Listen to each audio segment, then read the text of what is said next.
الله الرحمن الرحيم الحمد لله رب العالمين والصلاة والسلام على أشرف المرسلين سيدنا ونبينا ومولانا محمد وعلى آله وصحبه أجمعين. رب اشرح لي صدري ويسر لي أمري واحلل عقدة من لساني يفقهوا قولي. السلام عليكم ورحمة الله تعالى وبركاته.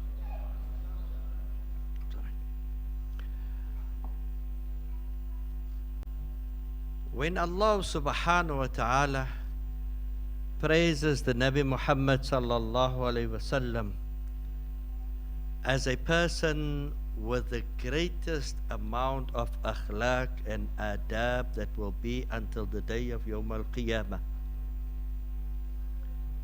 there is something in there as an ummah that we need to grab hold of. While Orientalists and some in the Western world is said that Islam was spread by the sword, today we can prove, like you have heard from Maulana Yusuf, that we've learned our historical background, that Islam was, people were attracted to Islam by the akhlaq and adab of the ummah of the Nabi Muhammad sallallahu alayhi wasallam. And I do want to say, I am standing here hoping that I would fulfill that akhlaq and adab today, because I honored the invitation of Maulana Qutbuddin. And that we should learn as younger people and those of our youth that you honor the ulama and the seniors in our community. You and I would not have been in the good state that we are if it was not for our predecessors that has done what they done so that we can be here today. And Allah Ta'ala has an ayah in the Holy Quran where I normally use to attach to them. And Allah subhanahu wa ta'ala says, Tilka ummatun qad khalat laha ma kasabat wa lakum ma kasabatum. That was a nation that has been, your forefathers, my forefathers. Where have they been? I've been today at the Castle of Good Hope. And I wanted to be there for the Palestinian program, because I come in a castle that were owned by colonizers at the time, that oppressed the Muslim ummah at the time, where the Muslims were called Satanists, where they were told that they are following a Satanist religion, where they were in chains on their arms, their wrists, and on their ankles in that castle. Today, we live a life of where they had sacrificed to make sure that Islam will remain. Do you know that as a Muslim minority in the world, and I'm talking about the research that we've done at the Al-Azhar University at my last year in university, research has shown that the strongest Muslim minority in the world is the Muslim minority of Cape Town. So therefore, we are thankful to our predecessors. You can imagine they must have asked at the time, Ya Rabbi, how is Islam going to survive here? So we must honor them and respect them and acknowledge. And I stand here today, and with the man that I signed a document, I feel so honored that we are part of a document that Maulana Yusuf referred to the mazars or the kramats that we have in Cape Town. From the Muslim Judicial Council, And from the Cape Mazar Society, we signed a document that we will protect the Kramats of Cape Town.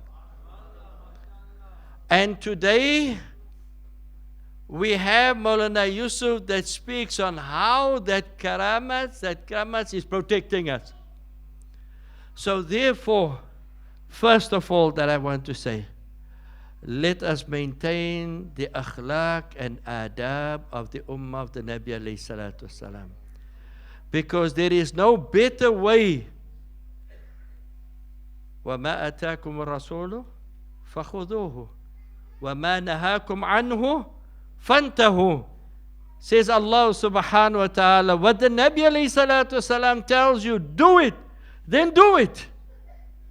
And what the Nabi alayhi salatu wasalam tells you to stay away from, stay away from.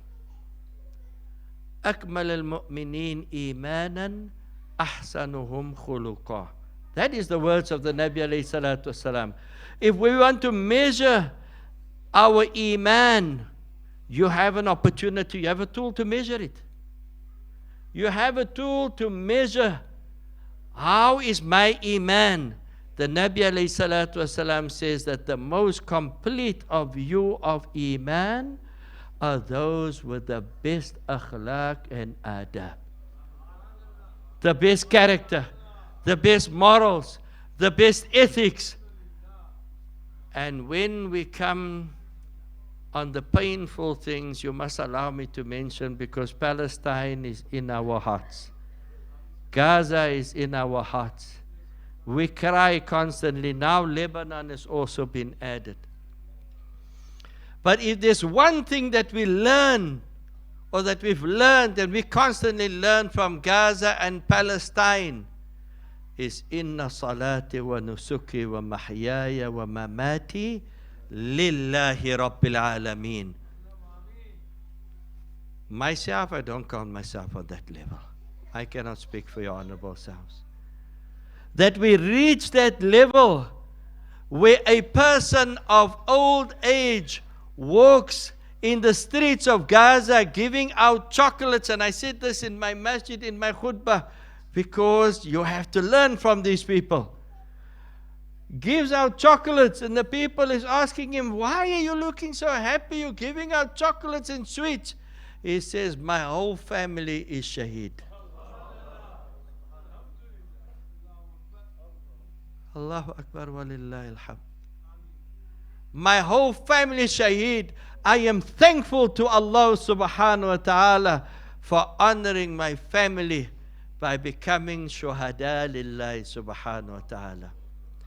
And when you look at the leadership, you've seen the martyrdom as Shaheed Yahya Sinwar. They are in the forefront, brother and sister. They are in the forefront when they say inna salati wa nusuki wa mahyaya wa mamati lillahi rabbil alameen. They are at the forefront, and the world will see that until the day of Qiyamah. So we come from Salihin, everybody. In the Western Cape, we come from Salihin. The last part of that ayah that I quoted, tilka ummatun qad khalat laha ma kasabat wa lakum ma kasabatum. That there is a nation that has gone before you, our forefathers. They have earned whatever they've earned, but you will earn whatever you are earning. This zaman, our time. May Allah subhanahu wa ta'ala make us a guiding light for our youth and those that needs encouragement. I have used a term recently that I'm quoting regularly on different platforms, because it's my mas'uliyah, it's my responsibility, and the responsibility of all those that are fathers and grandfathers and great-grandfathers. That term is generational responsibility. We have a responsibility for the next generation, that we have to keep them on the deen of Islam. We have to keep them on the sunnah of the Nabi Muhammad sallallahu alayhi wa sallam. May Allah Ta'ala always protect our ummah. Allah Ta'ala make us all min al-muttaqeen wa min al-muhsineen wa min ibadi al-salihin وآخر دعوانا أن الحمد لله رب العالمين. جزاك الله.